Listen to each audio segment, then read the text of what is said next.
here's a recipe that could be the solution to a griller's nightmare.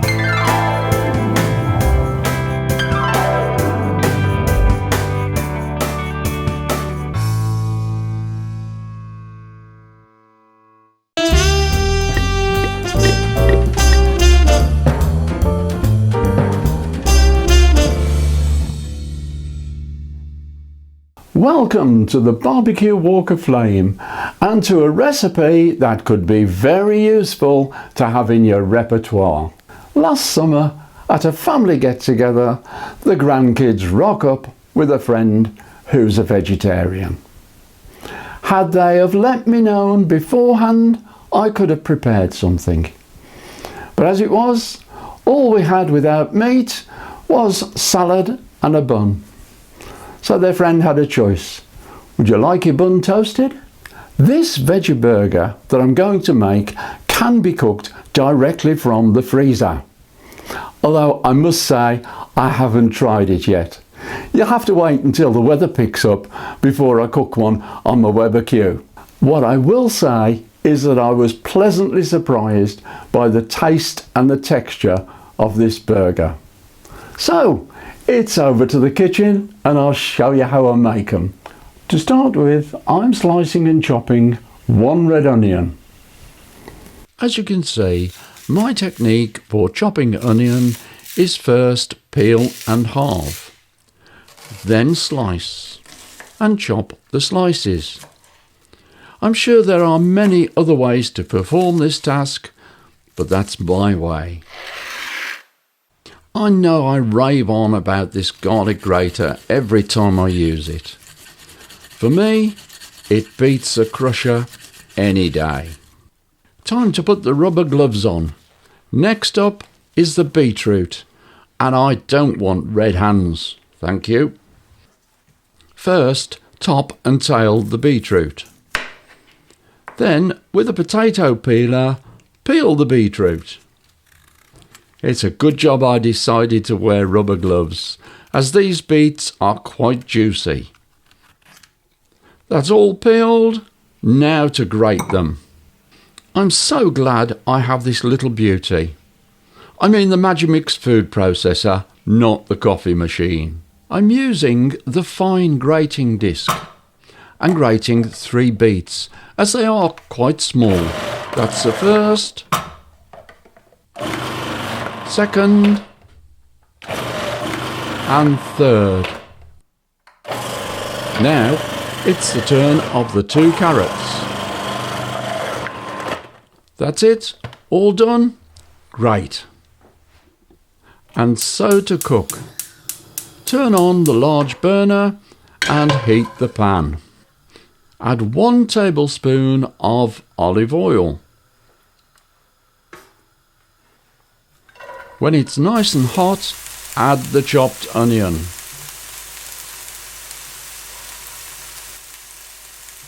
Fry gently for about 5 minutes until softened. After a couple of minutes, add the garlic. Stir in and cook for a further 2 to 3 minutes. The onion's just starting to brown, so it's time to add the grated veg. Stir well to combine and cook until softened, stirring frequently. And the carrot takes on the colour of the beetroot. When everything's cooked, transfer to a sieve and allow the juices to drain. The food processor really does earn its keep with this recipe. Drain a can of chickpeas and add to the Magimix. Followed by 3 tablespoons of tahini.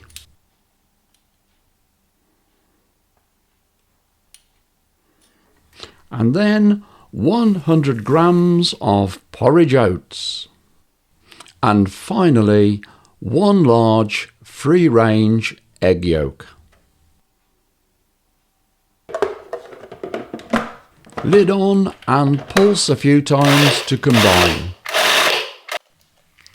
Now tip the mixture into a large mixing bowl.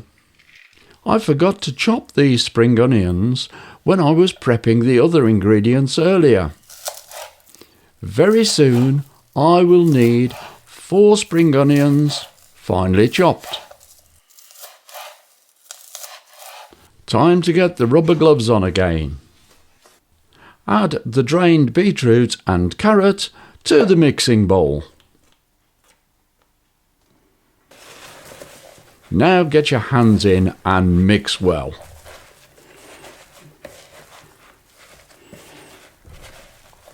In go 3 tablespoons of chopped coriander, followed by those spring onions I've just chopped. Once again, with your hands, mix well until it's all combined. The mixture is ready for the burger press.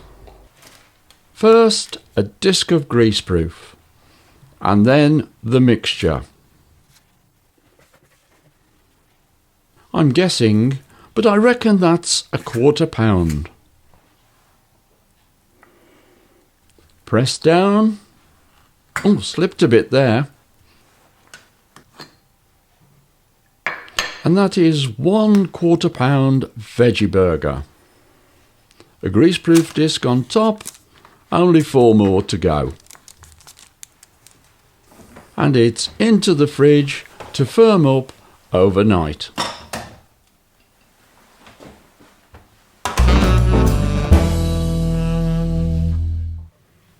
I've put 3 burgers in the freezer, and now I'm cooking the other 2.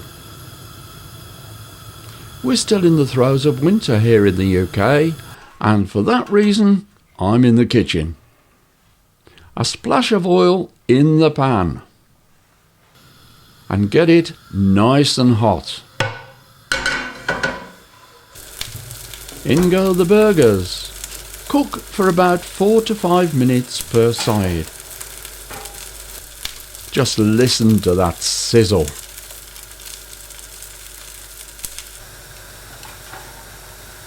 Before you know it, it's time to flip. Nicely charred on that side.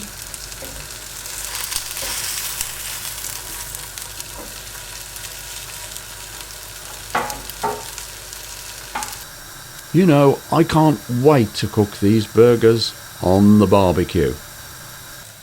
Well, that's it. They are cooked. I'm serving these plain. No salad, no barbecue sauce, no mayo, no nothing. Not being a vegetarian myself, I want the unadulterated taste of this veggie burger.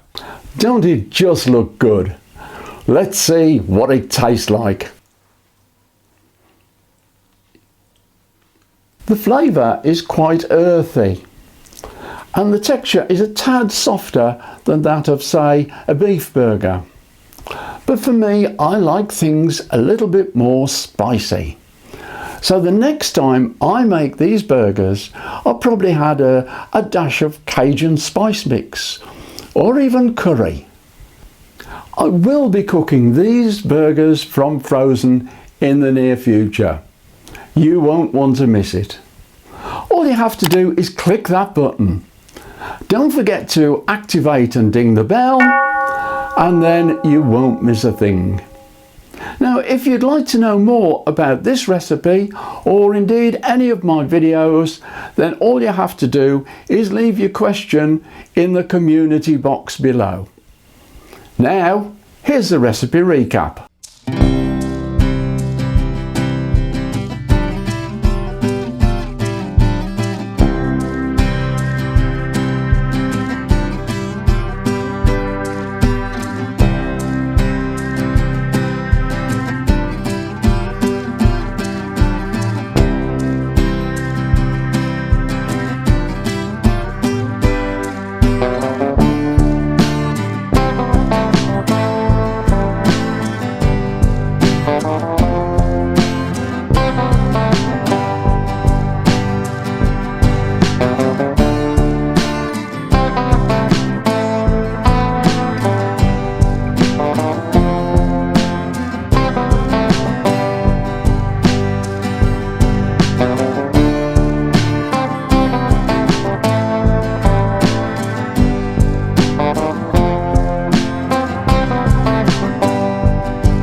If you've enjoyed watching this video, then give us a thumbs up.